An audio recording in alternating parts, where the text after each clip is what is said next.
Assalamualaikum warahmatullahi wabarakatuh.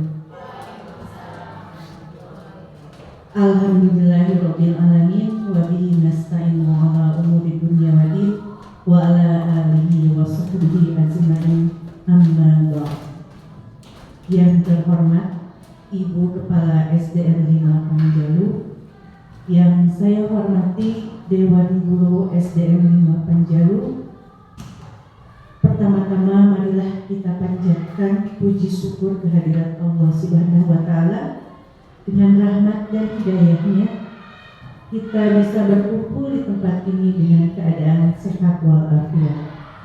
Sholawat beserta salam semoga tercurah limpahkan kepada Nabi besar Nabi Muhammad Sallallahu Alaihi Wasallam, kepada keluarganya, sahabatnya, dan kepada kita selaku umatnya. Mudah-mudahan mendapatkan syafaat di yaumil akhir.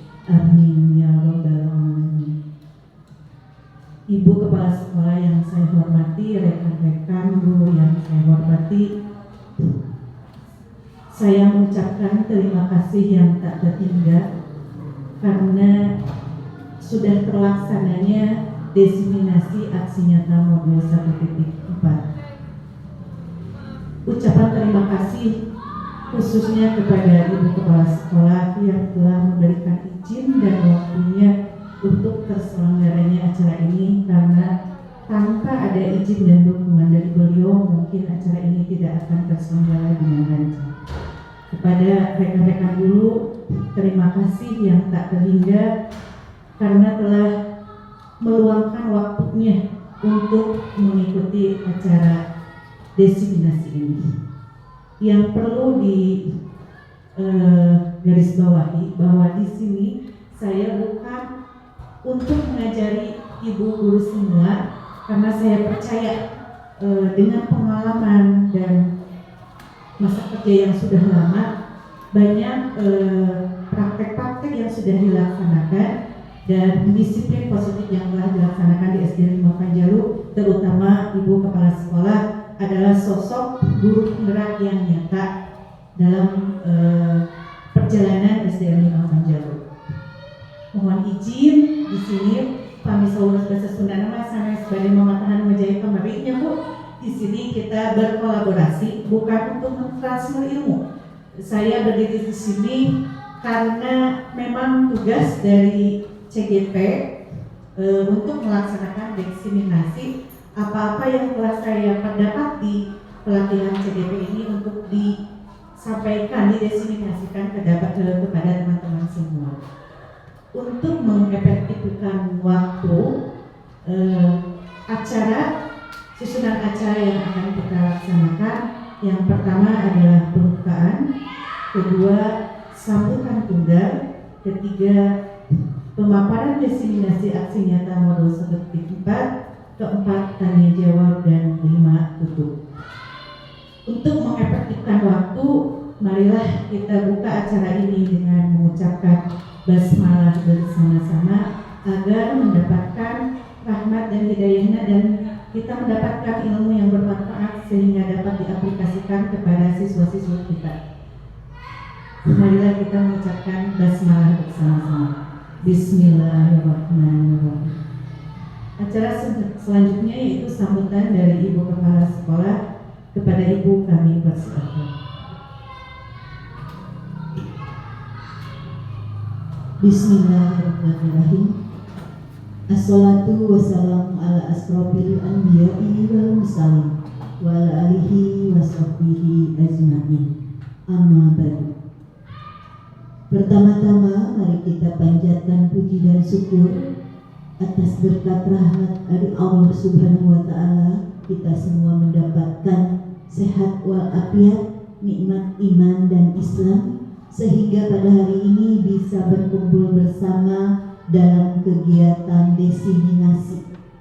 Salawat dan salam semoga terlimpah curahkan kepada junjungan kita Habibana wa Nabiyana Muhammad Sallallahu Alaihi Wasallam, kepada keluarganya, sahabatnya, tabi'inya, dan kepada kita semua selaku umatnya. Semoga di yaumil akhir mendapat syafaat darinya. Amin. Yang saya hormati Dewan Guru SDN 5 Panjalu, yang saya hormati Ibu Nopi Nurhayati sebagai calon guru penggerak yang hari ini akan memberikan ilmu-ilmu yang didapatnya dalam pembelajaran CGP.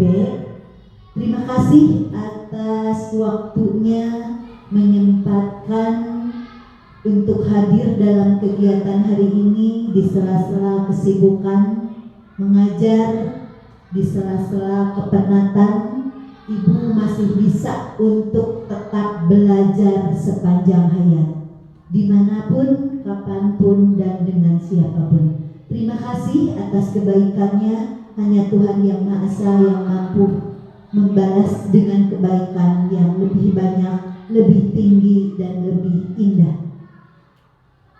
Kemudian, Bapak dan Ibu yang saya hormati, hari ini dalam kelompok belajar SDN 5 Panjalu kita akan diberikan pengetahuan baru tentang diseminasi disiplin positif oleh teman kita calon CGP.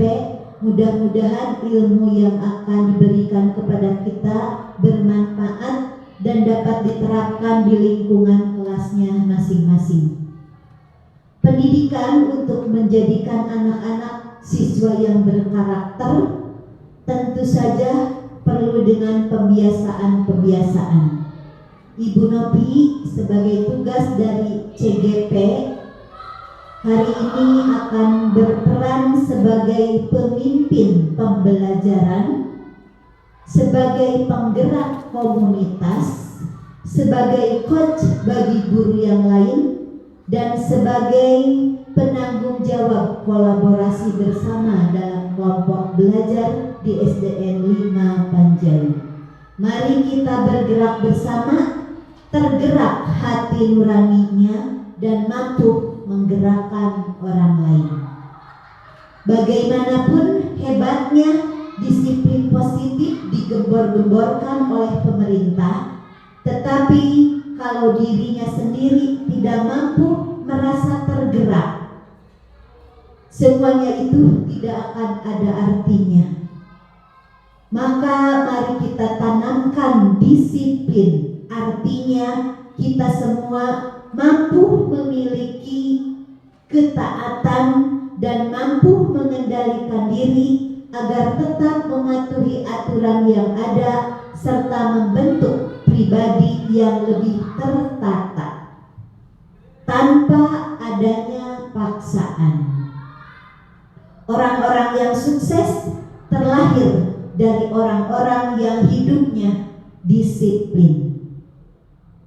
Disiplin memang penuh perjuangan sehingga akan membentuk kebiasaan yang baik. Mari kita semua disiplin dari diri kita sendiri dulu untuk dijadikan teladan bagi teman-teman dan bagi anak didik kita. Semoga kita semua diawali dengan rasa disiplin pada dirinya sendiri akan mendapatkan keberkahan dan kemuliaan di mata Allah. Semoga kita semuanya mendapat keberkahan lahir batin dunia akhirat. Itu yang saya sampaikan sebagai pribadi, teman sejawat ataupun sebagai kepala SDN 5 Panjalu, mengingatkan kembali, mari kita tanamkan disiplin mulai dari diri kita sendiri. Terima kasih atas kesempatannya pada hari ini memberikan sambutan. Semoga kita semua dalam mencari ilmu sepanjang hayat bisa dipermudah perjalanan kita mencapai sukses yang diinginkan. Terima kasih sekali lagi kepada yang terhormat Ibu Nopi Nurhayati sebagai calon guru penggerak. Hari ini akan memberikan ilmu-ilmu yang didapatnya untuk guru-guru di SDN 5 Panjalu. Mudah-mudahan kita semua dapat mempraktekkan dalam kegiatan di sekolah bersama anak-anak soleh dan soleha. Amin ya robbal alamin. Terima kasih. sekali lagi kepada semuanya, selamat belajar, selamat berproses dan berprogres untuk SDN 5 Panjalu. Wabillahi taufiq wal hidayah. Wassalamualaikum warahmatullahi wabarakatuh.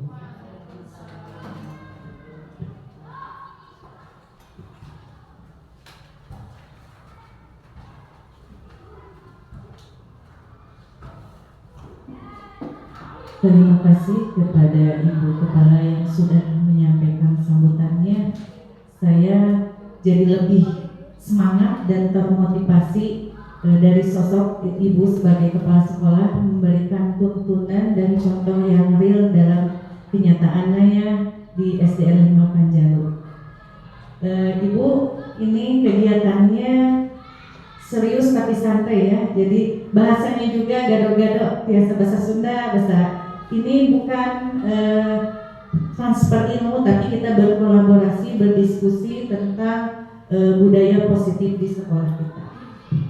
Untuk mengefektifkan waktu, marilah kita lanjut ke acara selanjutnya, yaitu penyampaian diseminasi aksi nyata modul 1.4 budaya positif. Sebelum dimulai, boleh saya berpantun dulu, Bu, Pak? Simpan jarum ke dalam peti. Petinya ada di sebelah kiri. Bapak, Ibu guru yang saya hormati, izinkan saya memulai diseminasi ini. Diseminasi budaya positif. Mungkin di sini ada yang sudah mendengar di telinga kita, apa sih budaya positif itu? Nih, ada budaya positif, ada disiplin positif, ada disiplin. Nah, di sini ibu-ibu pernah tidak mendengar budaya positif? Apa sih budaya positif itu? Pernah. Mungkin siapa yang apa itu budaya positif? Ya, Bu Imas, apa itu budaya positif? Yang saya tahu ya Bu, budaya positif berarti kebiasaan. Positif itu berarti yang baik. Ini menyambungkan dari dua kata saja ya Bu. Budaya dan kebiasaan positif yang baik berarti kebiasaan yang baik gitu. Itu saja Bu. Sudah betul. Tepuk tangan buat guru hebat kita. Betul ya. Budaya positif, budaya itu adalah kebiasaan. Ya, positif yang baik gitu. Jadi budaya positif itu adalah nilai-nilai atau kebiasaan-kebiasaan yang baik yang dilakukan untuk menumbuhkan karakter siswa yang ada di sekolah. Jadi dijadikan budaya, dijadikan kebiasaan. Hal-hal positif itu dijadikan kebiasaan sehingga menghasilkan karakter, ciri khas yang membedakan antara ciri khas SDN 5 Panjalu mungkin dengan ciri khas SD 2 Panjalu. Itu menjadi budaya positif. Jadi kebiasaan. Jadi bisa karena terbiasa. Mudah-mudahan nanti siswa-siswi kita terbiasa untuk melakukan budaya positif. Saya secara sadar bahwa guru itu harus belajar sepanjang hayat. Dengan program CGP ini, saya sudah kurang lebih 3 bulan melaksanakan pelatihan ini. Sangat banyak ilmu-ilmu yang didapat dan miskonsepsi dengan apa yang telah saya lakukan dalam kegiatan saya di sekolah. Ternyata banyak, kalau di dokter mama praktek mungkin ya Bu, untuk bilang mudah-mudahan guru tidak termasuk malpraktek. Jadi ada kebiasaan-kebiasaan kita yang dilakukan ke siswa yang tidak sesuai dengan budaya positif. Dengan belajarnya modul 1.4, ini modul yang keempat, modul 1 yang terakhir, yaitu modul 1 itu ada 4 modul ya. Nanti banyak di SD 5 yang akan menjadi calon guru penggerak. Modul guru penggerak ada 10 dari 3 modul. Modul 1 ada 4 modul, modul 2 ada 3 modul, dan modul 3 ada 3 modul. Nah, ini adalah rangkaian modul terakhir dari modul 1, budaya positif. Betul sekali Bu Imas bahwa budaya positif adalah kebiasaan-kebiasaan positif. belajar adalah kunci dari pengajar. Jadi pengajar itu harus terus mengupgrade ilmunya agar tidak sampai malpraktek dalam mengajar kepada anak-anak, gitu ya. Mungkin itu. Nah, dalam tadi slide yang pertama, apa saja sih yang akan kita lalui pada modul ini? Yang pertama ada perubahan paradigma belajar, disiplin positif dan nilai kebijakan universal, kebutuhan dasar manusia, motivasi perilaku manusia, 5 posisi kontrol, keyakinan kelas, dan segitiga restitusi. Ibu-ibu masih semangat? Lihat judulnya yang banyak dituju, waduh pulang sore ke rumah ya, nanti diterangkan bahasa Sundanya. Saya yakin ibu-ibu sudah dalam prakteknya ini mengupgrade agar ilmunya lebih apalagi dimantapkan lagi dalam sehari-hari ini sudah dilakukan, tapi mungkin ada teori-teori baru yang perlu kita dari miskonsepsi itu diluruskan, gitu ya Bu. Nah, perubahan paradigma belajar. Jadi berubah paradigma belajar. Pendidikan memberikan tuntunan terhadap segala kekuatan kodrat yang dimiliki anak agar mampu mencapai keselamatan dan kebahagiaan yang setinggi-tingginya, baik sebagai seorang manusia maupun sebagai anggota masyarakat. Ini menurut Ki Hajar Dewantara, Bapak Pendidikan kita, yang mana dalam CGP ini kita mengkiblat ke teori-teori Ki Hajar Dewantara. Di sini saya di slide ini ada yang warna merah dipertebal, ada tuntunan, kekuatan kodrat, keselamatan, kebahagiaan yang setinggi-tingginya. Jadi tujuan pendidikan itu adalah tuntunan, menuntun. Seperti halnya kita kalau anak-anak sedang belajar bicara, kita tuntun, kita bimbing. Kita bukan menuntut, beda T dan M ya Bu, menuntun, tuntunan, sanes menuntut, kita selalu menuntut anak, tapi menuntun anak agar kekuatan kodrat anak ada 2, ada kodrat alam, silakan, ada kodrat zaman. Kodrat alam sesuai kondisi alam. Di Panjalu misalnya kodrat alamnya adalah pegunungan. Dan kodrat zaman, abi emangnya rumaos sok aya kieu ka urang kali ya baheula mah da teu kieu zaman abi mah abi SD da teu kieu ka guru teh. Memang kalau dikembalikan lagi ke teori, memang bukan zamannya. Kita hidup di zaman, saya terutama tahun 80-an, tahun 90-an, pasti berbeda dengan sekarang zaman 2024. Tapi kita suka ada latah gitu. Baheula mah teu kitu, zaman abi mah teu kitu. Terus sakitunya zaman abi teu kitu. Nah, baru da emangnya. Memang kata KHD itu kan Ki Hajar Dewantara itu lahir sebelum jauh berapa puluh tahun yang lalu, tapi sudah bisa bukan menerawangin ini kodrat anak itu berbeda-beda sesuai dengan hadis Ali bin Abu Thalib, ajarkanlah anak sesuai zamannya karena mereka tidak hidup di zaman kita, gitu ya. Nah, inti dari kita jadi CGP, kita belajar PMM, kita belajar S2, ya, guru pelatihan, ikut webinar, muaranya apa sih? Muaranya tetap adalah keselamatan dan kebahagiaan yang setinggi-tingginya peserta didik. Kita itu harus menghamba kepada murid. Jadi kalau kata kepala dinas mah, kita itu adalah pelayan. Customer kita siapa? Peserta didik. Kita digaji oleh negara, diberi sertifikasi oleh negara, diberi gaji untuk apa? Tujuannya untuk itu keselamatan dan kebahagiaan anak didik kita agar mencapai cita-citanya di masa yang akan datang.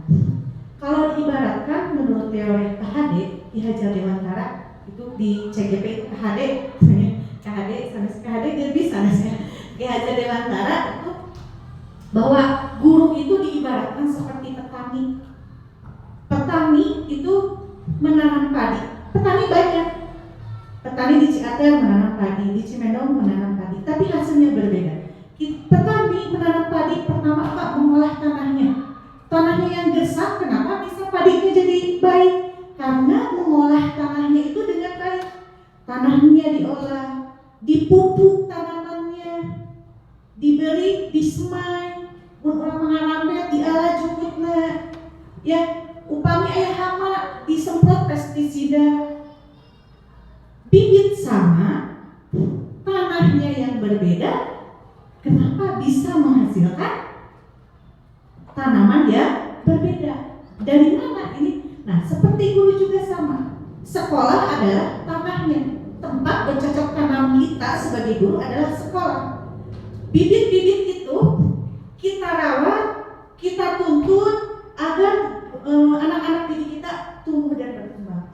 Bila ada, kalau di tanaman hama, kalau di anak didik ada hambatan-hambatan, kita harus bisa menghilangkan hambatan-hambatan tersebut. Jadi kita luruskan niat bahwa kita itu menghambat kepada anak. Kalau dalam Islam maka Bu Ustadz ya, Bu Guru PAI menghambat kepada Allah, ini mah diibaratkan kita menghambat kepada anak. Karena kita bisa hidup, saya bisa menyekolahkan anak, saya bisa membuat rumah itu dari gaji itu untuk mencerdaskan anak didik kita ya, anak didik Indonesia. Jadi harapan mungkin negara kita itu mensejahterakan guru supaya menghasilkan generasi-generasi cemerlang agar Indonesia di masa akan datang maju ya. Mungkin slide selanjutnya, perubahan paradigma belajar. Perubahan paradigma, jadi paradigma itu pemikirannya dalam pembelajaran ini dirancang berdasarkan pembelajaran diferensiasi. Apa sih pembelajaran diferensiasi? Proses yang dapat memenuhi kebutuhan belajar individu setiap murid sesuai dengan tahap perkembangan psikologisnya sehingga dapat membentuk karakter yang sesuai dengan profil pelajar Pancasila. Berdiferensiasi. Yang saya rasakan bukan ibu-ibu, yang saya rasakan di kelas selama ini kalau ngajarnya babawe, mau pintar, membaga, metode sama, metode ceramah. Nah, kalau sekarang ada perubahan paradigma berdiferensiasi. Apa sih? Jadi anak disesuaikan dengan kebutuhan belajarnya. Metodenya juga berbeda. Misal ada anak 30 orang, 05 mah visual gaya belajar nanti, anu 10 mah auditori, sisanya yang 15 kinestetik. Tidak bisa disamaratakan. Jadi kita sebagai guru harus cara belajar anak itu dibedakan. Misal kelas 6 Gilang kinestetik, oh berarti kalau dia diajar visual ke sini tidak akan terserap. Misal dia auditori, kalau dikasih kinestetik poli nabinya penagih disampai gitu ya. Kalau Gilang nyepes oke, itu jelas dengan cara kebutuhan belajar anak individu itu berbeda-beda. Ini paradigma ini harus kita, mungkin memang kalau ngomong itu gampang ya, tidak semudah membalikan telapak tangan, tapi kita berproses. Mudah-mudahan 10 tahun, 5 tahun, 15 tahun yang akan datang ini anak-anak kita menjadi anak-anak yang berbakat, walaupun dalam kognitif memang mungkin kurang, tapi insya Allah untuk kehidupannya bisa bermanfaat dan bisa mengimbanginya. Slide ini ada profil pelajar Pancasila. Ini sudah tidak aneh ya, dan guru harus ini sudah 3 tahun digembor-gemborkan profil pelajar Pancasila atau P3. Ada 6 dimensi ya, ini terus jadi dideres imam kapalan, ada guru wajibnya. Ada beriman pertama kepada Tuhan Yang Maha Esa, berakhlak mulia, mandiri, bernalar kritis, kreatif, bergotong royong, berkebinekaan global. Ini dalam rapot, nanti percetakan rapot juga, ini dimensinya ada, indikatornya ada 6, nanti ada dimensinya, ada subdimensinya banyak ya. Itu sudah tidak asing lagi bagi kita. Nah, untuk agar tidak lupa, kita nyanyi dulu ya. Gue tahu lagu itu berkeliling-keliling Ka'bah. Puntennya abis ada sumbah, tapi wang nyobi waduhi. demi CGP ya.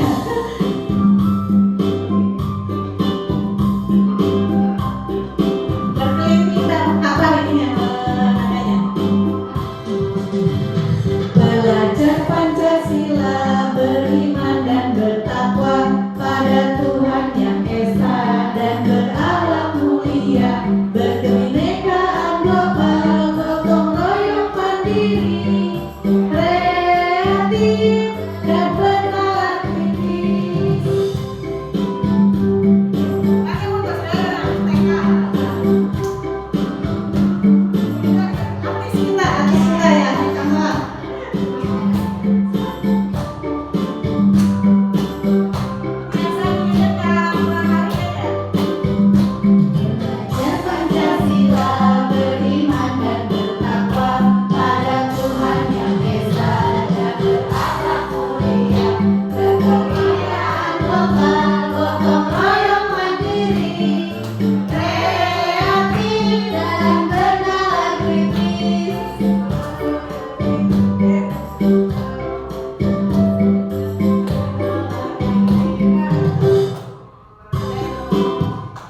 Bu Inces mau coba nyanyi ini? Gak. Belajar Pancasila, beriman dan bertakwa pada Tuhan yang esa dan berakhlak mulia, berkebinekaan global, gotong royong mandiri, kreatif dan bernalar kritis. Tepuk tangan untuk kita semua. Ini adalah bedah molotofnya, walaupun memang bukan teorinya saja, tapi harus kita aplikasikan dalam kegiatan di sekolah, terutama kita di P5 ya, P5 SD 5 Panjalu itu ke berkebinekaan global, kreatif dan bertakwa kepada Tuhan yang Maha Esa dan berakhlak mulia. Ada 3 ya yang dimensi yang dikembangkan di SDN 5 Panjalu. Terima kasih Ibu Guru-guru hebat. Slide selanjutnya. Nah, ini adalah ada peta konsep tentang disiplin positif. Ada teori kontrol atau teori pilihan yang dikemukakan oleh Dr. William Glasser bahwa Anda tidak bisa mengontrol orang lain. Ini teori ya. Kalau teori itu mungkin sudah berpuluh-puluh tahun diteliti, mungkin ya tidak hanya asal ngomong, tapi mungkin ini udah penelitiannya udah bertahun-tahun dan ada hasilnya. Anda tidak bisa mengontrol orang lain, hanya Anda yang bisa mengontrol diri Anda. Nah, makna disiplin di sini ada yang motivasi ekstrinsik dan motivasi intrinsik. Nanti akan diperjelas lagi di slide selanjutnya.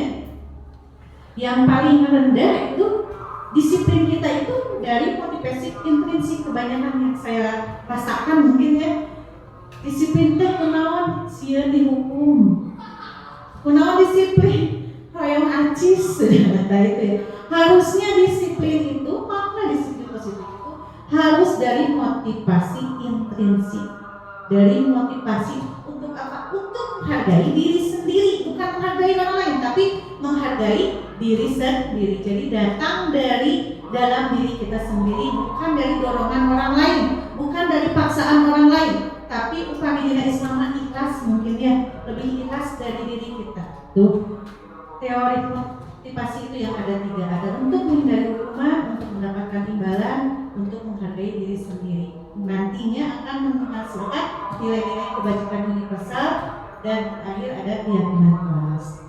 Model belajar menang-menang, kolaborasi dan konsensus menciptakan pilihan-pilihan baru. Sebenarnya itu model belajar menang-menang, bukan menang ya menang. Tadinya kan paradigmanya model belajar menang kalah, tidak. Tapi sebenarnya itu model belajar berpikir menang-menang. Ada 5 nanti dibahas lebih mendalam 5 posisi kontrol guru di kelas di sekolah. Ada 5, 1 penghukum, pembuat rasa bersalah, teman, pemantau, dan manajer. Nanti menghasilkan segitiga restitusi.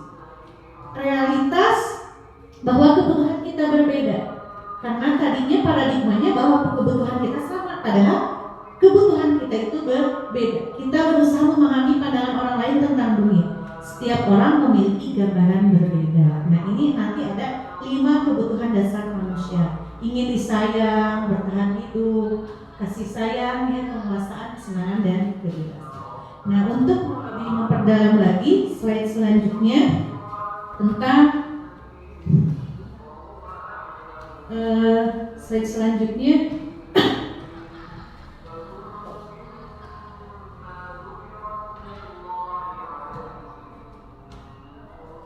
perubahan paradigma teori kontrol, ilusi kontrol. Ilusi itu hanya khayalan, bayangan, gitu ya. Ilusi guru mengontrol murid. Ini hanya ilusi. Sebenarnya guru tidak bisa mengontrol murid. Kedua, ilusi bahwa kritik dan membuat orang merasa bersalah itu dapat menguatkan karakter. Malah ini sebenarnya ini ilusi. Menurut teori kontrol, kritik untuk itu kita harusnya bukan berhenti sejarah, tapi langsung melaksanakan sholat duhur. Karena ada mungkin di minggu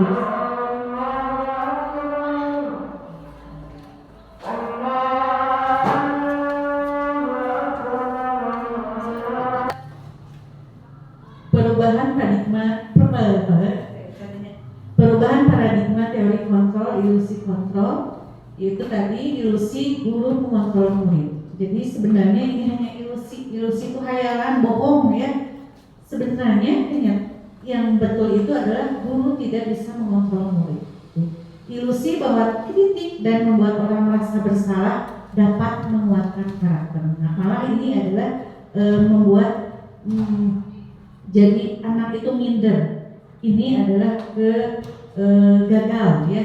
Ilusi kritik dan membuat orang merasa bersalah. Ilusi bahwa semua penguatan positif efektif dan bermanfaat. Tidak selamanya penguatan positif itu efektif dan bermanfaat. Yang terakhir, bahwa orang dewasa, kita guru memiliki hak untuk memaksa.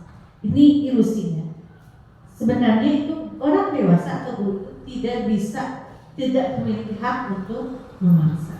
Slide selanjutnya, perubahan paradigma masih dalam teori kontrol. Nah, sekarang supaya tidak jenuh, ya Ibu. Nah, ada kegiatan di mana dimisalkan, silahkan tulis di kertas kecil, tuliskan hal yang sangat berharga. Nanti yang sangat berharga itu Ibu pegang yang erat-erat, sehingga orang lain tidak bisa membuka pegangan erat itu. Berdua, ya, Bu Ustadz sareng Bu Imas berdua. Nah, berpasang-pasangan. Nah, ada Bu A dan B, misal Bu Tatin dan Bu Nur. Nah, ada misal Bu Nur dulu, 30 detik, ya, setiap orang dikasih waktu 30 detik untuk memegang ini nih, ada berlian. Namun Bu Nur maksa kayak dikeleket, kan, silakan. Mau dirayu, mau dikasih uang 1 miliar misalnya, diolok sampai pegangan itu mau dibuka atau tidak. 30 menit nanti kebalikannya, Bu Tatin yang megang, Bu Nur yang berusaha membuka kepalan tangan. So, dikasih waktu 30 menit. Ibaratkan walaupun tidak ditulis dalam kertas ini ada hal yang sangat berharga. Orang lain tidak boleh mengambil ini. Nah, yang teman yang satunya berusaha untuk agar si ibu ini membuka kepalan tangannya, mau dirayu, mau dikasih ke orang, mau dikasih menyuap, menghardik. Bukain, diintimidasi, buka misalnya gitu. So, sekarang coba praktekkan 30 menit, 30 detik, dikasih waktu 30 detik, sekali ewang, ya, sekali ewang. So, siapa yang bisa membuka dan bagaimana nanti direfleksi.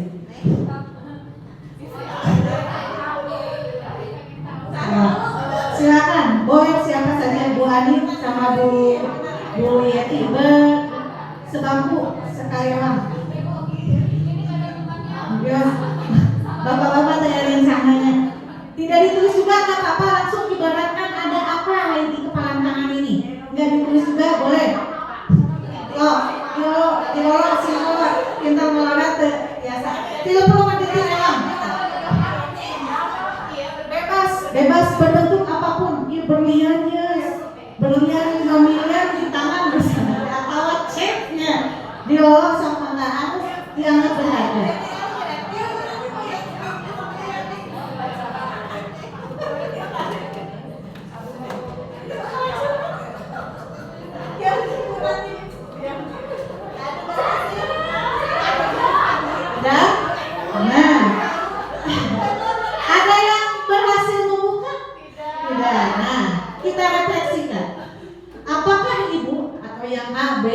Membuka kepala tangannya, mengapa? Ada alasannya mengapa membuka kepala tangan Anda.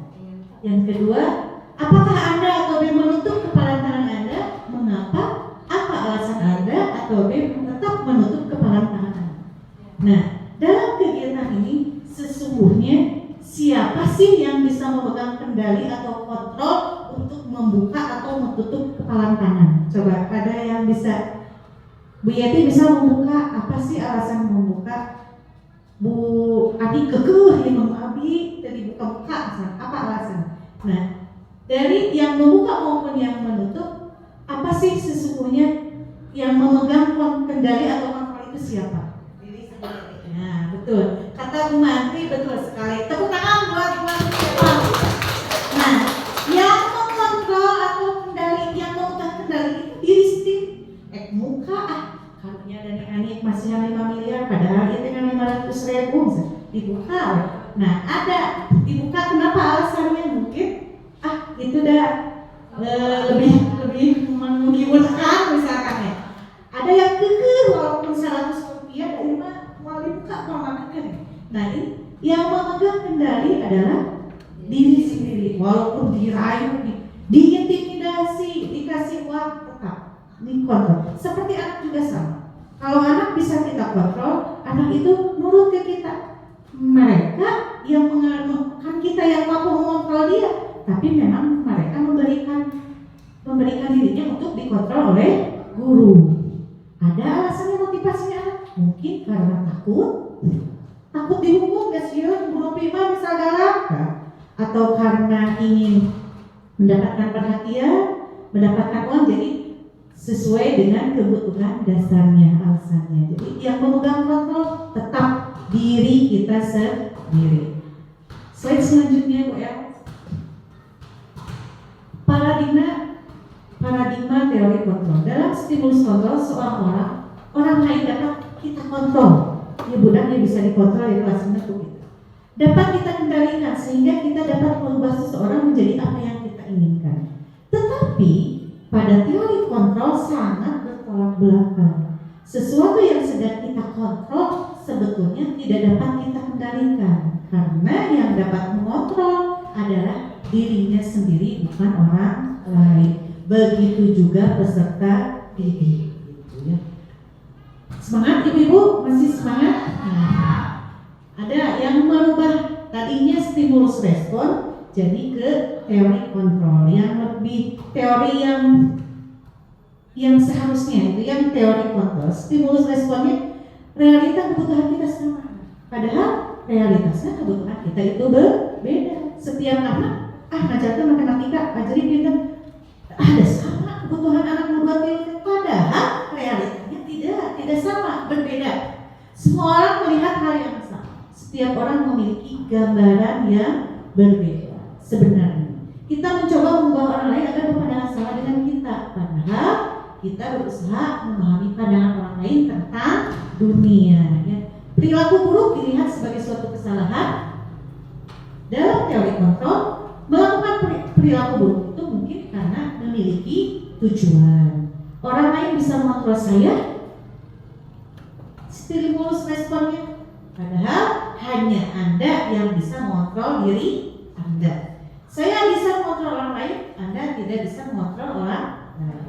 Pemaksaan ada pada saat rujukan gagal, kolaborasi. Nah, ini harusnya jadi kolaborasi, jadi jangan dipaksa. paksa, tapi lebih ke kolaborasi dan konsensus menciptakan pilihan-pilihan baru. Nah, model berpikir menang kalah. Menurut teori Kotoma, model berpikir itu adalah menang, yang kalah juga tetap menang, gitu ya. Tapi dalam hal dimensi yang lain, tapi tetap menang. Gitu.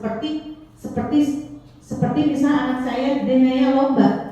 Menurut juri, menurut perlombaan kalah, tapi menurut orang tuanya menang. Kenapa? Udah bisa tampil di depan pun, alhamdulillah itu anak saya bisa gitu menang. Nah itu jadi model berpikirnya menang. Jadi intinya segala di sini positif ya. Jadi tidak ada yang pikirannya negatif. Nah, disiplin positif adalah belajar yang berasal dari bahasa Latin.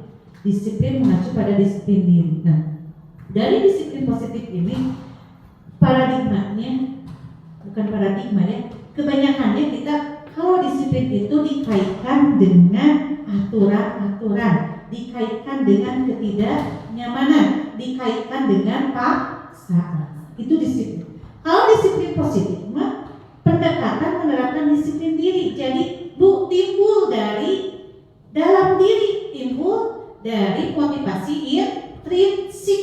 Jadi melakukan disiplin positif di sini tanpa hukuman, tanpa hadiah, untuk menumbuhkan kesadaran murni dari dalam diri. Itu disiplin positif. Kalau disiplin itu lebih ke ya kudu karena aturan itu kudu dilaksanakan, nggak mau mendapatkan hukuman. Itu kalau disiplin. Kalau disiplin positif sebenarnya itu disiplin positif, disiplin teknik hanya salah konsepsi saja, yaitu disiplin diri. Dari timbul dari dalam diri, bukan untuk menghindari hukuman, bukan untuk mendapatkan hadiah, tapi untuk menghargai diri sendiri, ya, untuk mendisiplinkan diri. Ini yang diharapkan oleh pemerintah, bahwa anak-anak kita itu mempunyai disiplin positif, bukan hanya disiplin karena motivasi tidak yang tiga ya, yang hukuman, hadiah dan penghargaan.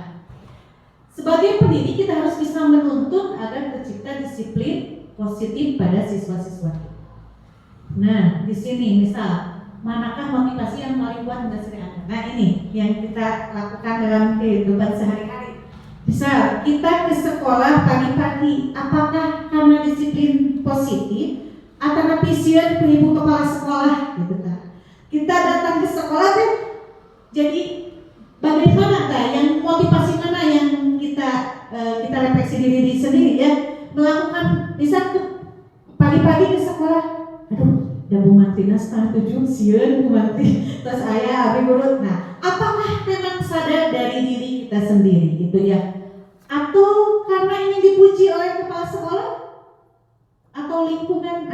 Si eta mah ibu guru eta mah pagi-pagi wae SD 5 eta cenah Bu Imas, Masya Allah tah Bu Imas kayak rumah teh jadi kamu misalnya abi misalnya punya tah, karena abi ditinggalin masyarakat, ataukah menjadi pembelajar sepanjang hayat ya, pembelajar sepanjang hayat, menjadi orang yang bertanggung jawab, bahwa ke sekolah jam 7.15 dari mana terus tanggung jawab apa ya, udah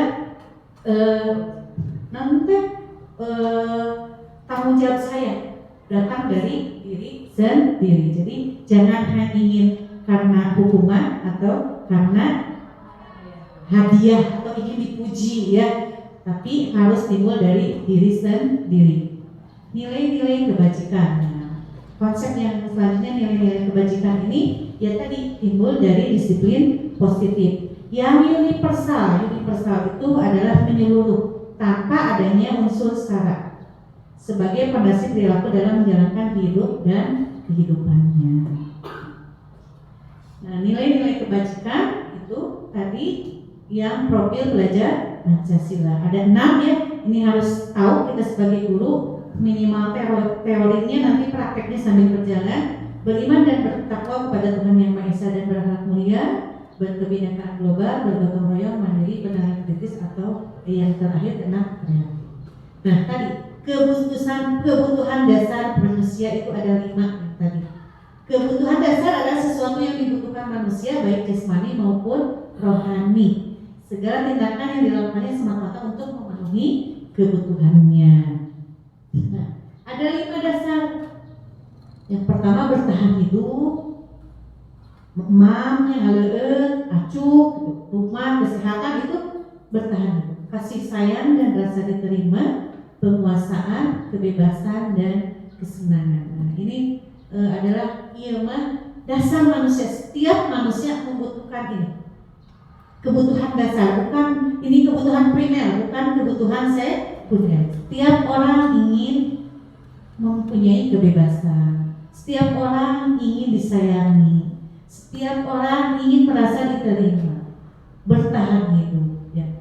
Itu 5 dasar kebutuhan manusia. Ini ya, belonging, power, freedom, and fun. Dan terakhir adalah survival, ya, bertahan hidup.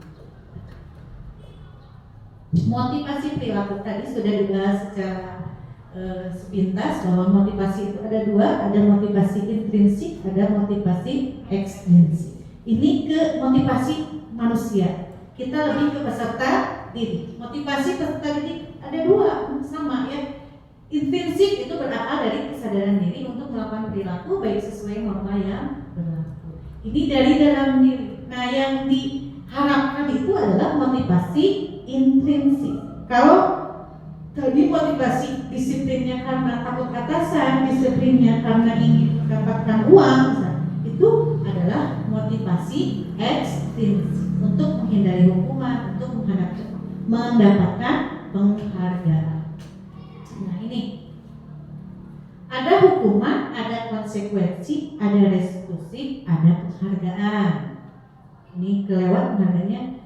Hukuman tidak terencana, tidak ada komitmen, bersifat satu arah, fisik atau psikis. Nah, ini hukuman. Misal kita ini dikaitkan dengan peserta didik. Anak kesiangan dihukum, tidak terencana, dia tidak tahu bahwa itu ujung-ujung kenapa kesiangan. Tidak ada komitmen dan bersifat satu arah dari guru saja, tidak 2 arah. Bisa verbal maupun non verbal. Konsekuensi ini dari aturan kelas. Terencana, ada kesepakatan awal, murid dilibatkan, guru sebagai pemantau. Restitusi, nah ini tahta yang tertinggi, ini sifatnya untuk memperbaiki kesalahan siswa. Proses kolaborasi dengan guru untuk memperoleh kesadaran. Nah, yang paling saya bukan geleng-geleng, gitu ya, gitu. Nah, ternyata penghargaan itu adalah sebuah hukuman, ya. Penghargaan adalah sebuah hukuman. Kok biasa penghargaan sebuah hukuman? Ada yang penghargaan sebuah hukuman.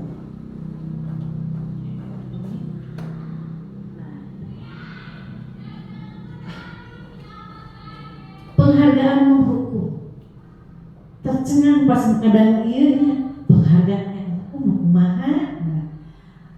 Nah, penghargaan itu bisa menghukum, pengaruhnya jangka pendek dan jangka panjang, tidak efektif, merusak hubungan, mengurangi ketepatan, menurunkan kualitas, mematikan kreativitas, dan penghargaan menghukum di bawah. Kenapa bisa penghargaan menghukum? Misal, palingan atau di kurikulum Merdeka mah tidak ada ranking. Di rapot itu tidak ada ranking 1, ranking 2, ranking 3, karena memang siswa itu memiliki bakat dan minat yang berbeda-beda. Kenapa tidak ada ranking 1, 2? Ternyata penghargaan buat yang ranking 1 untuk yang ranking 2 ternyata adalah menghukum. Jadi anak teh down. Anak teh abi ranking 2, abi ranking 3. Jadi anak merasa terhakimi, terhukum oleh kita yang memberikan penghargaan kepada yang ranking 1. Itu mungkin kenapa tidak ada ranking. Terus pengaruhnya itu jangka pendek. Misal, tapi kan di kelas dia beng-beng, so anu tiasa di pasihan. Ternyata itu teh motivasi ekstrinsik. Jadi memberikan penghargaan pun masuknya ke motivasi ekstrinsik diajar main naik hiji, sanes diajar main pinter, diajar main hiji, lomba pidato main juara hiji. Jadi bukan lomba pidato agar bisa pidato.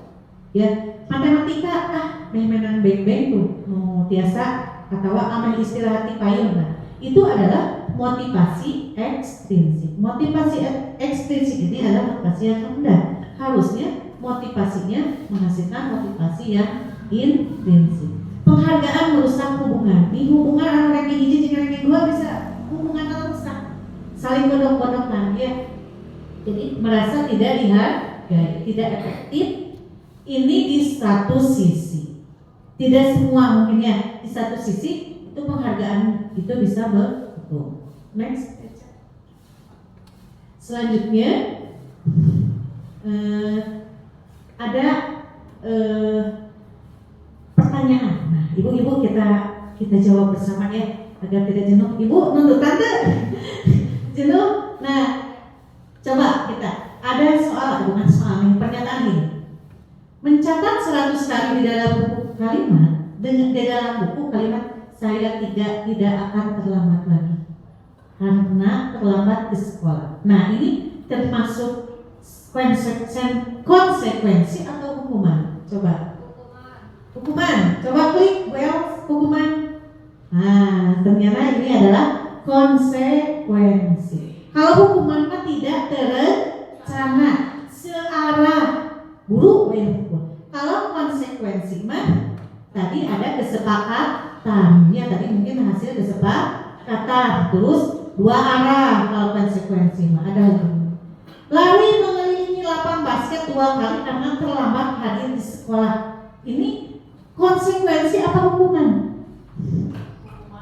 Hukuman. Coba klik Bu Els, hukuman. Nah, benar.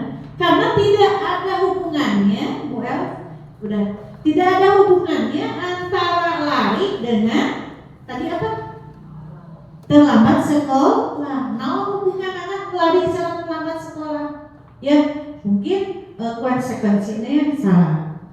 Membersihkan coretan yang dibuatnya di meja tulis. Udah memang coret bersihkan. Nah, ini konsekuensi apa hukuman? Coba Bu Els, betul tidak?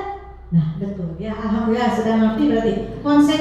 Konsekuensi itu melakukan sesuatu karena kita telah menyebabkan itu ya tanggung jawab dari apa yang kita telah lakukan. Itu konsekuensi dari kesepakatan kelas. Mungkin kesepakatan kelas itu kalau nyolet perlu dibersihkan, upami ngabala perlu dibersihkan. Itu ada awalnya. Kalau konsekuensi ada dari kesepakatan. Posisi kontrol guru ya, ada 5 di sini posisi kontrol guru. Ini yang harus kita dari disiplin positifnya yang intinya mah yang ini yang posisi kontrol dan segitiga restitusi ya. Posisi kontrol guru dalam kehidupan sehari-hari di kelas kita itu ada 5. Ada penghukum, pembuat rasa bersalah, teman, pemantau, dan manajer. Penghukum itu guru posisinya itu bisa membentak, menghati, menyindir, menyakiti perasaan siswa. Nah, ini akan anak itu akan memberontak dan bahkan bisa menyalahkan orang lain dan berbohong untuk menutupi agar tidak dihukum. Ada sebagai pembuat rasa bersalah. Biasanya bahasa gurunya itu lemah lembut. Walaupun begitu ucapannya menjadikan siswa itu tidak nyaman. Bahasanya lemah lembut tapi siswa tidak nyaman, merasa dirinya rendah, tidak berguna dan tidak berharga. Nanti contoh realnya ada misal gini, yang menghukum, kamu terlambat lagi, pasti terlambat lagi, selalu datang terlambat. Kapan sih bisa datang tepat waktu kamu? Itu bahasanya membentak, nyetak gitu ya. Gilang beli, kabarangan beli. Nah gitu. Jadi itu penghukum ya. Jadi hasilnya apa? Murid akan marah dan dendam. Nah ini yang bersifat agresif dan mudah agresif ya. Bisa jadi sesudah kembali duduk murid tersebut akan mencoret-coret bukunya atau meja tulisnya lebih buruk lagi. Sebelum sekolah murid melihat motor atau mobil bapak gurunya akan akan menggores kendaraan tersebut dengan ada rasa dendam, dicarikan. Ini adalah kasta terendah dari kontrol kita, yaitu hukum. Dan ini kalau mau diterima tolongnya kalau bisa jangan dilakukan. Yang kedua, pembuat merasa bersalah walaupun nadanya tuh halus, sedih ya, bahasa duduknya rapat. Adik, kamu ini bagaimana ya? Kamu sudah berjanji dengan ibu tidak akan terlambat lagi. Kamu kenapa ya senang sekali mengecewakan ibu? Ibu benar-benar kecewa, ibu sedih, kamu terus aja kesiangan. Nah, bahasanya tidak terjentak, tementak, temarah, tidak marah ini halus, tapi terselip bahwa anak itu jadi rendah diri, ya, anak itu jadi merasa bersalah. Kumaha abi kesiangan wae ibu jadi kecewa ibu teh. Nah, ini merasa mengecewakan ibu atau guru. Jadi murid akan merasa menjadi orang yang gagal dan tidak sanggup membahagiakan orang lain. Kadang-kala sikap seperti ini lebih berbahaya dari sikap penghukum, karena walaupun emosinya akan tetap merapat di dalam, murid menahan perasaan, tidak seperti murid dalam tadi hukum langsung agresif, ya, langsung frontal. Kalau yang merasa ini mah lebih ke rendah diri, menyakiti diri sendiri. Abi tegas kecewakan ibu, kecewakan orang tua. Jadi anak katanya jadi rendah diri, gitu ya. Yang ketiga, teman. Nah, ini guru mengambil posisi sebagai orang dekat dengan siswa, humoris, ramah, suka bercanda dan bisa nampung keluh kesah anak, jadi tempat curhat. Dalam posisi ini anak akan merasa nyaman, tapi ada sisi negatifnya. Ini tidak prosedural dalam proses pembimbingan. Terkadang anak lupa diri dan menganggap biasa terhadap guru. Nah, ini akan ketergantungan ke salah satu guru. Jadi kalau dia tidak ada guru itu atau tidak ada sandaran, jadi nanti kalau ke guru yang lain dia tidak akan berhasil. Ya, ini adalah ada sisi negatifnya. Kalau misalkan nanti ada contohnya ya. Yang keempat itu pemantau. Posisi guru ini melaksanakan tindakan lebih lembut. Walau begitu kata-katanya yang diucapkan akan menjadikan siswa tidak nyaman. Masih ada negatifnya. Dan merasa bersalah, merasa dirinya rendah, tidak berguna dan tidak berharga. Yang kelima, sebagai guru, sebagai manajer. Oh, yang ini contohnya dulu sebagai teman. Misalnya nadanya ramah, akrab, bercanda. Adi, ayolah, bagaimana sih kamu? Kemarin kamu sudah janji ke ibu, kenapa terlambat lagi? Sambil ketawa ringan. Ya, sudahlah, tidak apa-apa. Duduk dulu sana. Nanti Pak Guru bantu. Kamu ini sambil senyum-senyum. Kamu maklum. Nah, gitu. Jadi akrab ya suara. Nah, ini hasilnya apa? Siswa akan senang akrab dengan guru.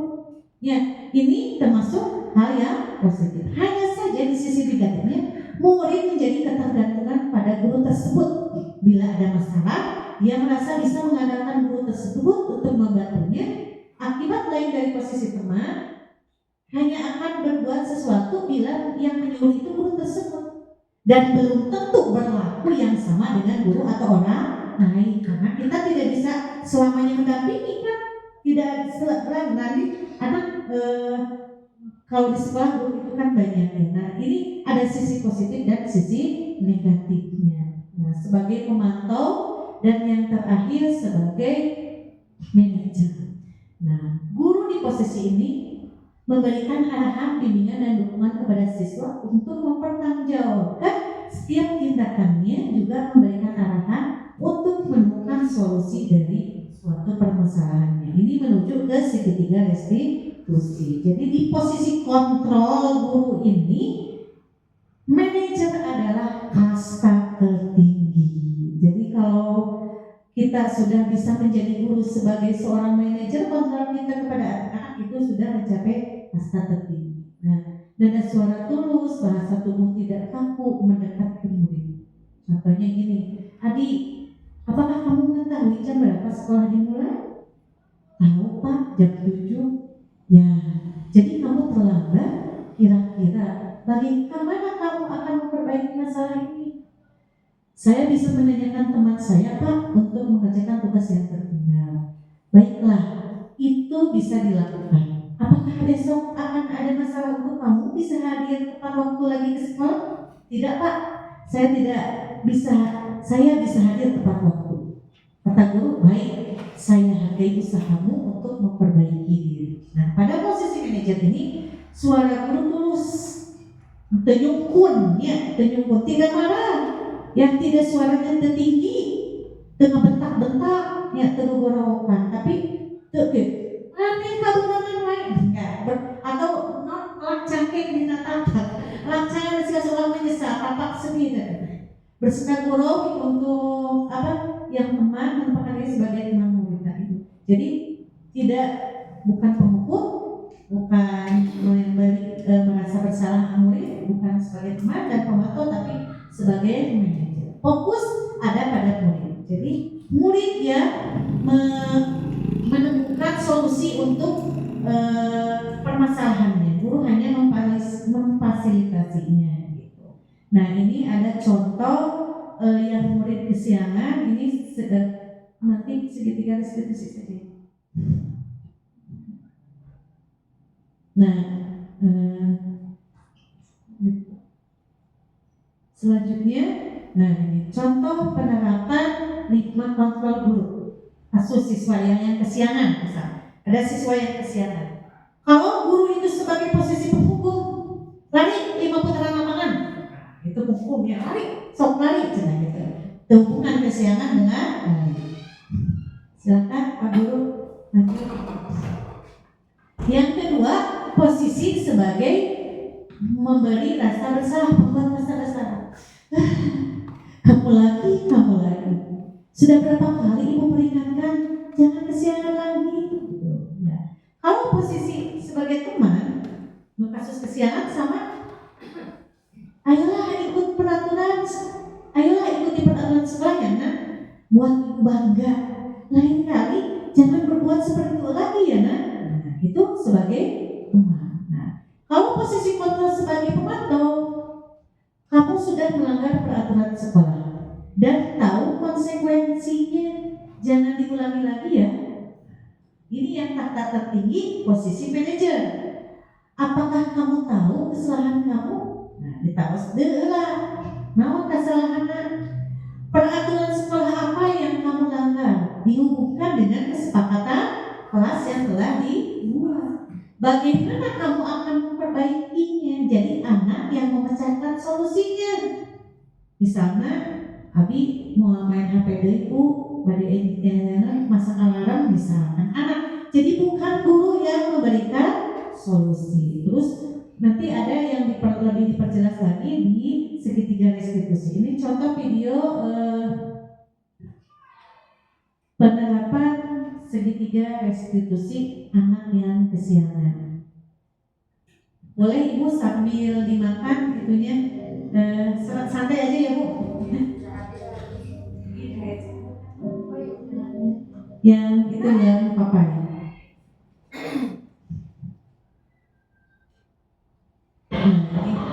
Siswa kelas 6 yang kesiangan ke sekolah.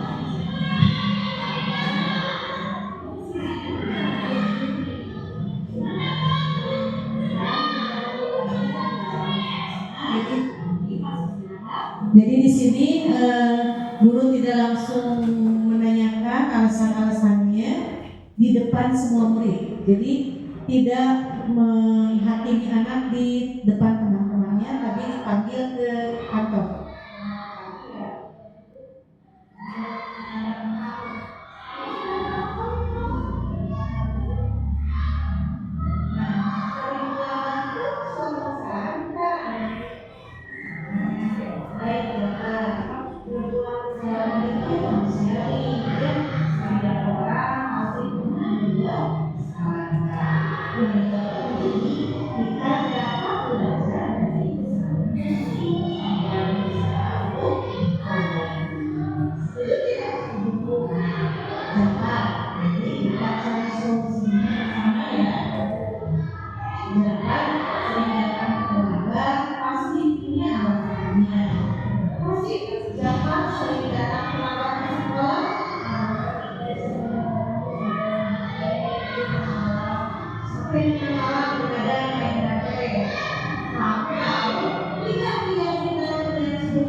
disiplin itu penting.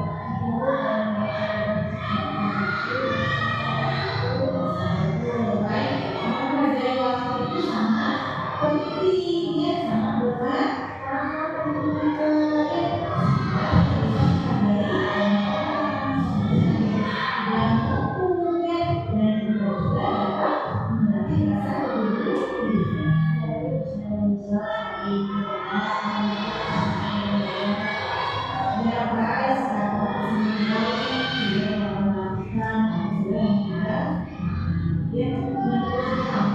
Apa yang akan kamu lakukan agar kamu tidak dapat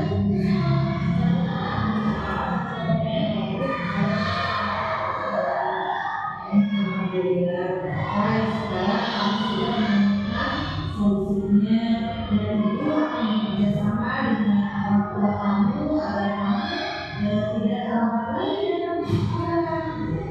Sekarang silakan kamu istirahat yang dalam nanti masuk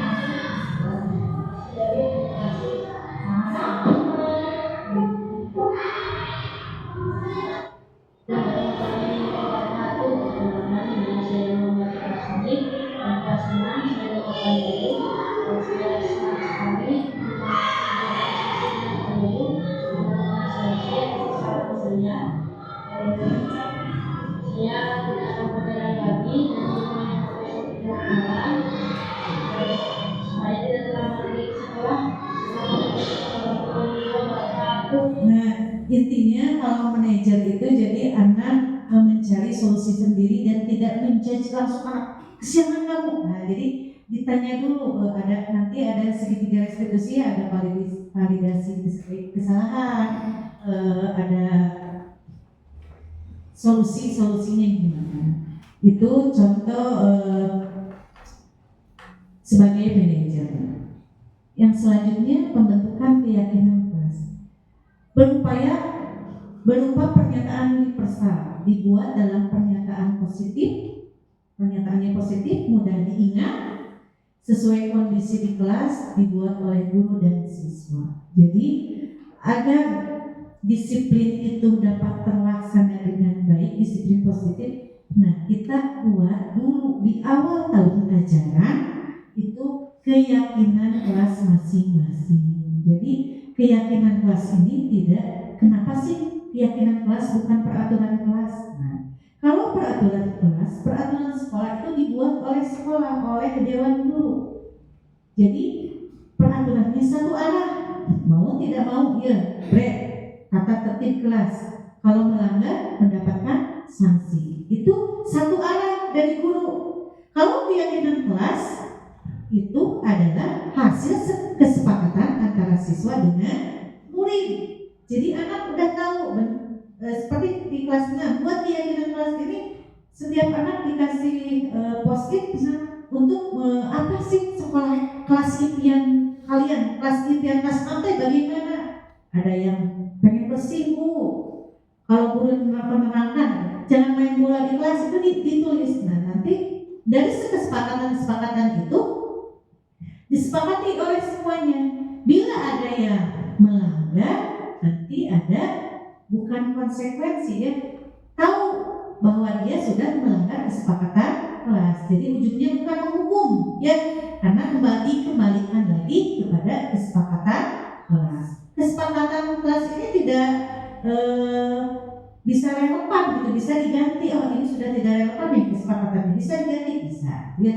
Cara langkah-langkahnya, pertama berdiskusi, memunculkan peraturan-peraturan yang perlu ditaati warga kelas, mengubah peraturan menjadi kalimat positif, menyalurkan peraturan-peraturan menjadi nilai-nilai kebajikan atau keyakinan kelas, berdiskusi mengenai gambaran perilaku yang mencerminkan keyakinan kelas, berdiskusi mengenai peran seluruh warga kelas, meninjau ulang keyakinan kelas dari waktu ke waktu. Jadi setahun keyakinan kelas bisa ya, bisa kondisional. Misal semester 2 digantos keyakinan kelasnya ini sudah tidak relevan, bisa. Kalau jadi dua arah, oleh guru dan oleh murid. Jadi sama-sama, guru juga jangan melanggar keyakinan kelas yang sudah dibuat, sama siswa juga begitu ya.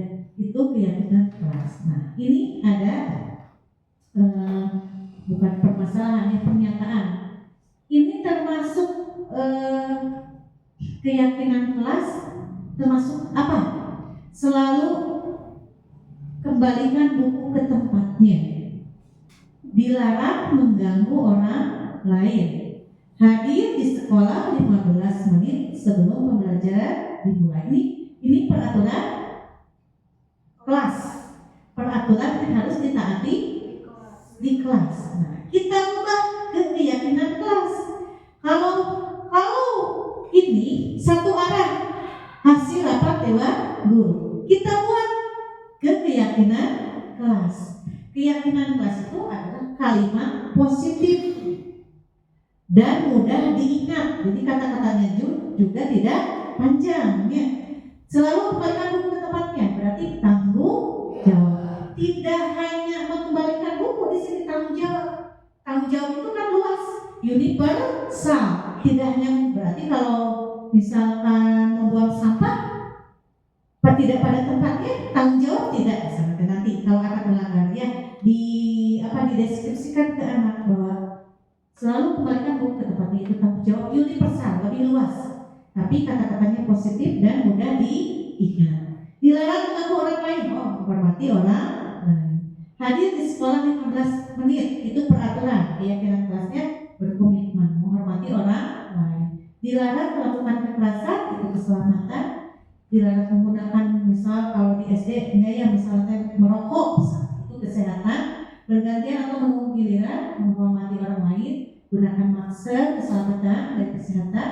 Jangan berlari di kelas atau toilet, itu keselamatan. Itu tergantung ya kelas masing-masing apa yang disepakati oleh anak-anak. Bu, bagaimana dengan guru bidang? Nah, guru bidang juga bisa membuat, berarti kalau anak membuat kesepakatan kelas dengan guru bidang, atau boleh juga mengadopsi langsung ikut ke keyakinan kelas yang telah dibuat. Bagusnya kalau wali kelas itu membuat kesepakatan kelas bersama murid dan guru maka pelajaran. Jadi iji kaki sadaya, jadi disepakati.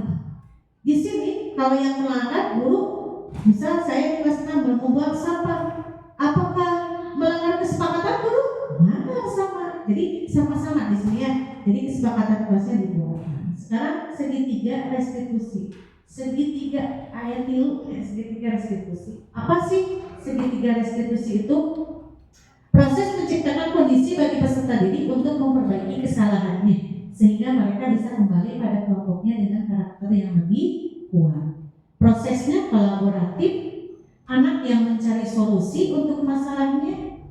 Nah, anak berpikir akan menjadi orang seperti apa tujuan mulianya. Nah, itu menurut Gosem. Ada 3, ada menstabilkan identitas dulu yang tahapan pertama, yang kedua validasi tindakan yang salah, yang ketiga menanyakan keyakinan. Ini yang sedang digembor-gemborkan bahwa control manager itu ke segitiga restitusi. Cik kumaha atau cenah menstabilkan identitas teh. Misal, berbuat kesalahan adalah proses dari pembelajaran. Jadi berbuat salah itu manusiawi. Tidak ada manusia yang sempurna. Ke anak itu di restitusi, distabilkan identitasnya. Semua orang pernah melakukan kesalahan. Berbuat salah itu wajar. Misal anak kesian, udah langsung dicarekan kelas, lamun ngagenggerekeun budak, ulah dipayunan budak lain, dipanggil face to face, bahasa keren namanya, dipanggil. Jadi kalau anak merasa malu diwiwiran, memang di obrolan di jangan. Tapi kita sok ayah, budak saja tidak melakukan seperti dia, maksud itu ya rasa teh. Menjadi contoh yang lain. Nah, sebenarnya di dalam restitusi itu jangan sampai di depan anak-anak. Jadi dipanggil ke kantor, ya curhat, kunaon atau kasihangan wae gitu. Ya ibu oke masuk kesiangan itu manusiawi, ibu juga manusia pernah kesiangan. Nah, kita itu distabilkan dulu identitasnya, ya ibu juga pernah kesiangan, ibu juga pernah berbuat salah. Manusia tidak ada yang sempurna. Ya, itu menstabilkan identitas. Tahapan selanjutnya, tahapan yang kedua adalah validasi tindakan yang salah. Tadi yang anak kesiangan. Setiap perilaku berupaya memenuhi kebutuhan dasar manusia. Kita tanyakan, jangan dulu menjudge. Itu kebenaran. Nah, tadi divalidasi dulu tadi di depan identitas dulu ya. Berbuat salah itu manusiawi. Ibu pun pernah melakukan kesalahan. Kita harus belajar dari kesalahan. Ditanya lagi anaknya, divalidasi tindaknya. Apa sih alasan kamu sehingga kamu kesiangan terus? Ditaruh alasannya, alasannya teh ngarit heula, da bapakna desa 20 mantosan orang tua misalnya gitu. Menurut kamu, apakah tindakan tersebut sudah sesuai dengan peraturan kelas? Bukan peraturan ya, kesepakatan kelas. Sesuai tidak? Kita harus udah disepakati bersama. Harus suatu kesepakatan berarti harus dilaksanakan bersama-sama. Terkecuali tidak ada kesepakatan sebelumnya. Jadi segitiga restitusi itu harus ada kesepakatan sebelumnya. Jadi ditanyakan pertama alasannya, kedua tostik, kesepakatan kita yang sudah dilakukan apa? Ditaruh budaknya. Terus ngalangkan kasihan disiplin bu. Nah itu ya. Yang ketiga, menanyakan keyakinan. Prinsip teori kontrol bahwa pada dasarnya kita melakukan sesuatu karena termotivasi secara intrinsik. Kita harus nilai keyakinan kelas apa yang kamu langgar. Seperti tadi si Bapak kan kasihan lainnya, disiplin bu. Nah, dengan cara apa kamu akan memperbaiki kesalahan? Oke, ayo nama, encing ulah kasihan. Bobotna ulah kasiangan, ulah ngomel wae HP, nonton wae, ulah main TikTok wae, ulah game online. Jadi ulah anak yang disuruh mengeksplor ya, anak yang mencari caranya. Ini dari kecil sudah diajarkan untuk mencari solusi untuk mempertanggungjawabkan kesalahannya. 5 tahun 10 tahun yang akan datang dia bisa memecahkan masalahnya sendiri. Kira-kira kamu ingin menjadi orang seperti apa? Jadi kalau sudah kenal yang kemana gitu ya. Itu mungkin dari segitiga restitusi. Di cirinya ada 9. Belajar dari kesalahan, bukan menebus kesalahan. Jadi kita belajar dari kesalahan ya. Tapi kalau salah-salah terus maka tidak wajar ya. Salah sekali wajar, 2 kali kurang aja, 3 kali wajib dihajar. Dan ini bukan gitu ya, menebus kesalahan, namun untuk belajar dari kesalahan. Kita anak belajar dari kesalahan, memperbaiki hubungan, tawaran bukan paksaan. Jadi tidak dipaksa tapi ditawarkan. Restitusi menuntut untuk melihat ke dalam diri, mencari kebutuhan dasar yang mendasari tindakannya, cara yang paling baik, fokus pada karakter bukan tindakan, fokus pada solusi. Itu restitusi itu fokus pada solusi, mengembalikan murid yang berbuat salah pada kelompoknya. Itu dari ciri-ciri segitiga restitusi. Lanjut.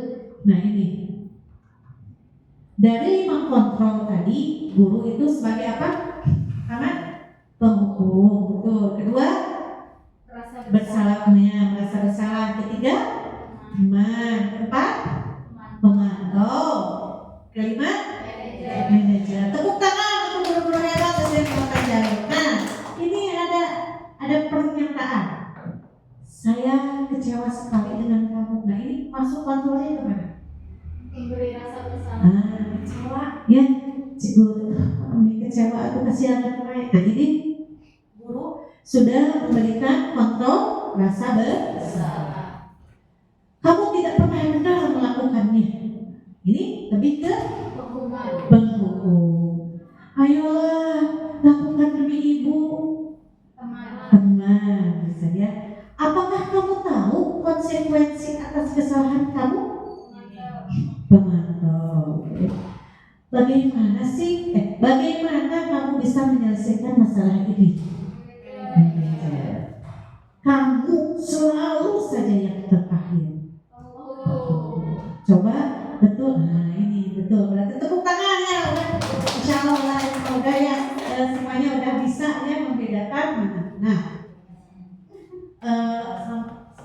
lanjut.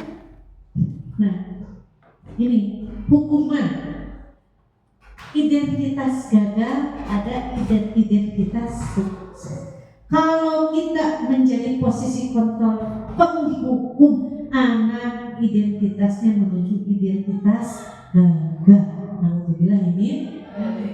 Jadi kalau bisa kemarin hasil elaborasi 5 posisi kontrol itu bukanlah pilihan. Ya, bukanlah pilihan hari menjadi penghukum atau sok kadang-kadang ada sudah tidak bisa. Ya, kalau bisa itu di tahta tertinggi kita guru menjadi seorang manajer. Minimal kalau turun katanya, kalaupun turun itu jadi pemantau. Hindari penghukum, pembuat rasa bersalah dan teman. Ya, karena ada sisi negatifnya. Jadi itu kata kemarin kata instruktur, hindari posisi kontrol itu kan pilih. Ada kan miskonsepsi di kita juga di CGP kan boleh Pak kalau gini kan posisi kontrol itu ada 5, jadi kita bisa memilih yang 5. Kata instruktur, usahakan kita menjadi manajer. Minimal kalau turun pun ada kalahnya turun bisa kita sebagai pemantau, karena hukuman itu mengantarkan siswa ke identitas gagal. Kalau konsekuensi dan restitusi, konsekuensi itu keyakinan kelas, ada konsekuensinya dari perbuatan yang telah kita lakukan, dan restitusi untuk memecahkan masalah itu mengantarkan anak ke identitas sukses. Selanjutnya, terima kasih atas segala perhatiannya.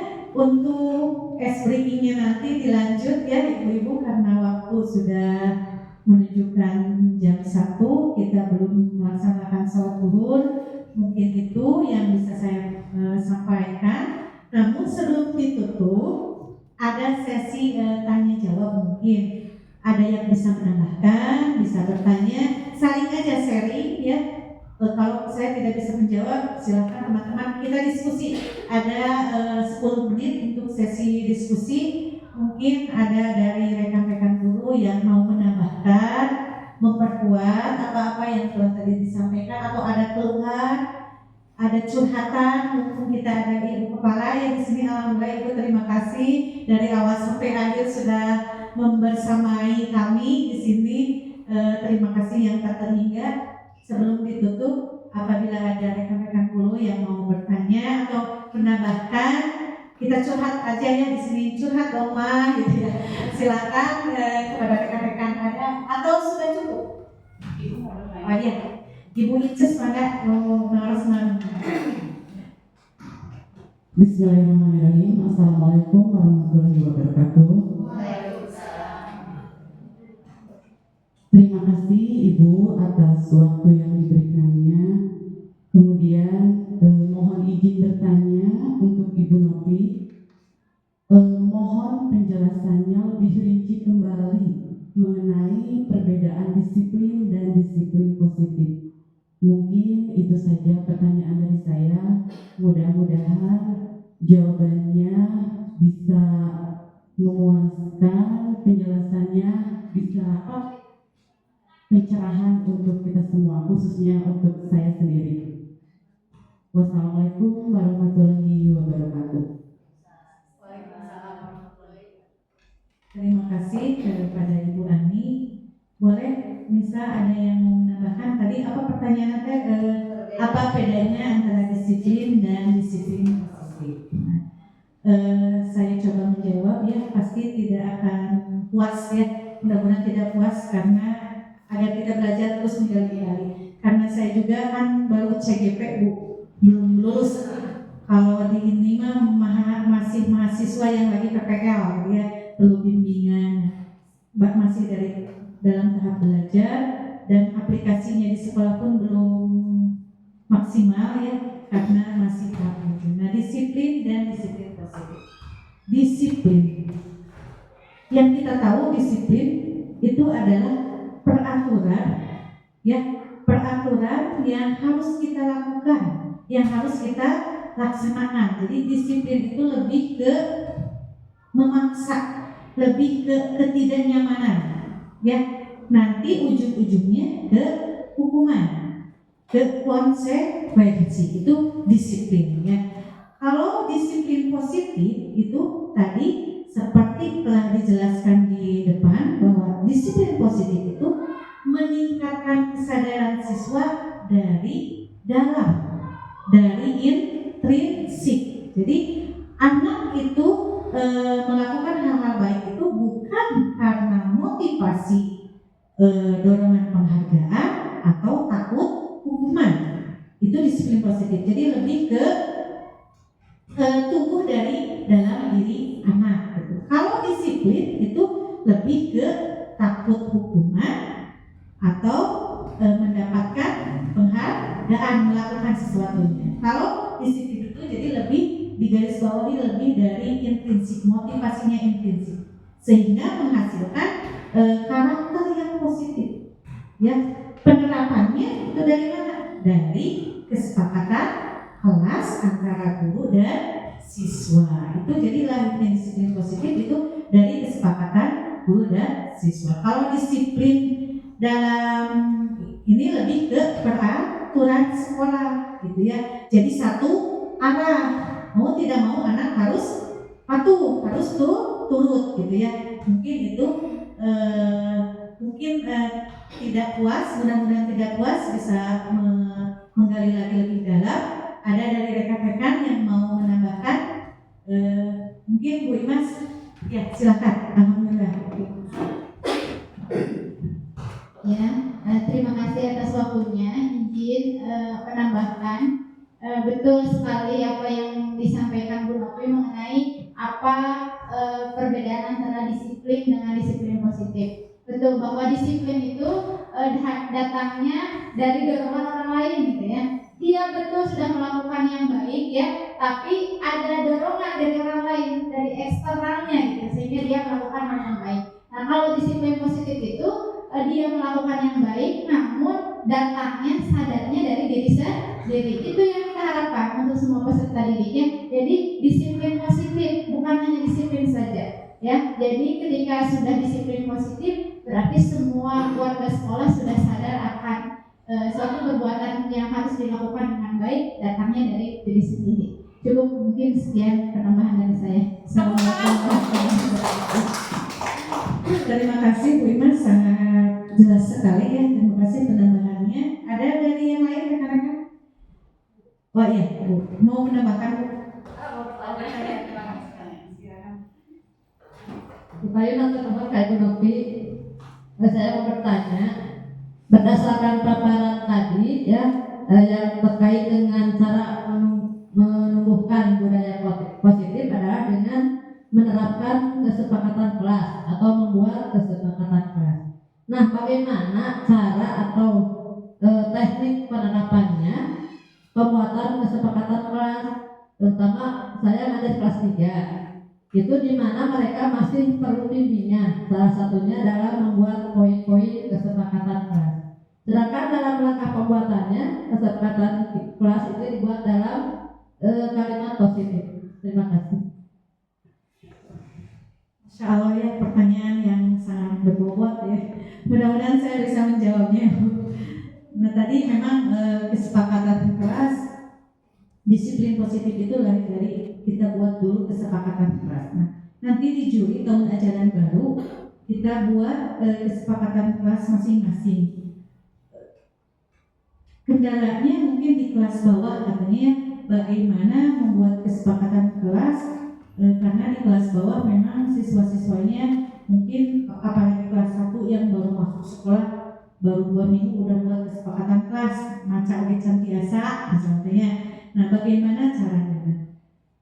Tetap dibuat Bu kesepakatan kelas di kelas rendah, namun kita yang lebih aktif.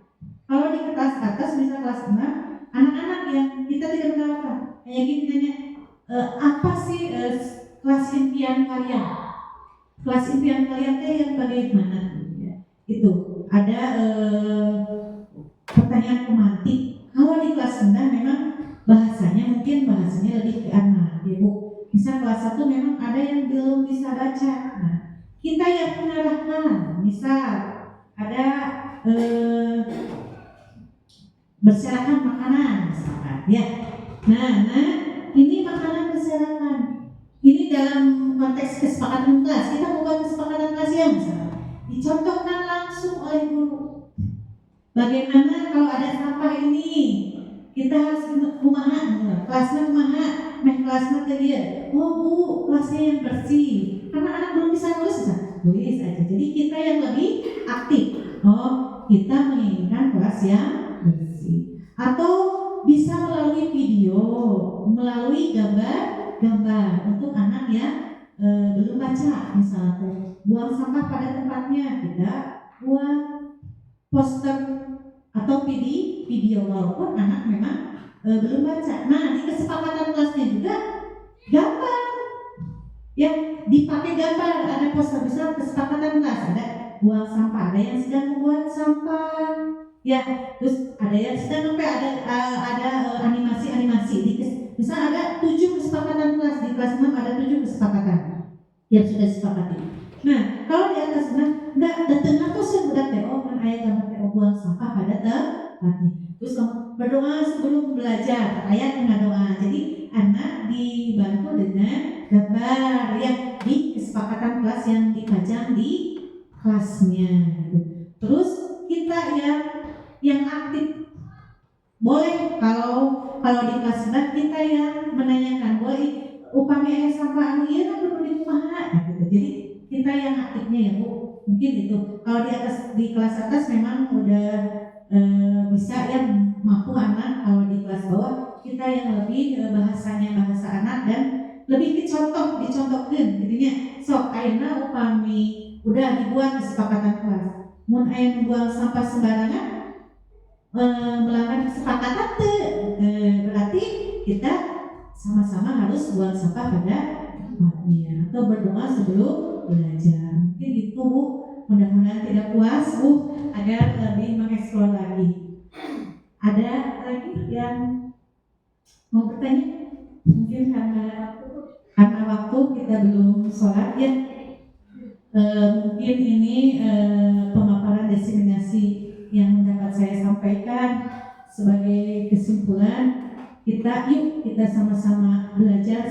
Kunci pengajar adalah belajar. Kita upgrade ilmu kita belajar sepanjang hayat.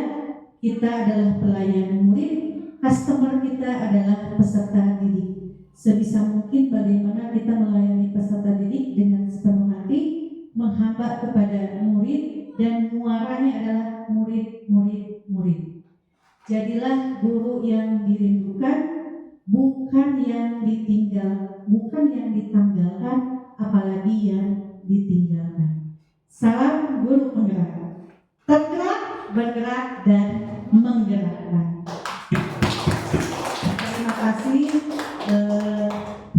Kesalahan adalah milik saya, kesempurnaan hanya milik Allah. Apa-apa yang telah saya sampaikan mungkin banyak perkataan yang kurang berkenan, mohon maaf yang sebesar-besarnya. Terima kasih atas waktunya, Ibu telah mengganggu waktu istirahatnya. Mudah-mudahan kita semua diberi kesehatan oleh Allah Subhanahu wa Ta'ala. Amin ya Allah ya Rabbal Alamin. Kita tutup dengan doa tutup majlis. Subhanakallahumma wa bihamdika asyhadu an la ilaha illa anta astaghfiruka wa atubu ilaik. Wabillahi taufiq wal hidayah. Wassalamualaikum warahmatullahi wabarakatuh.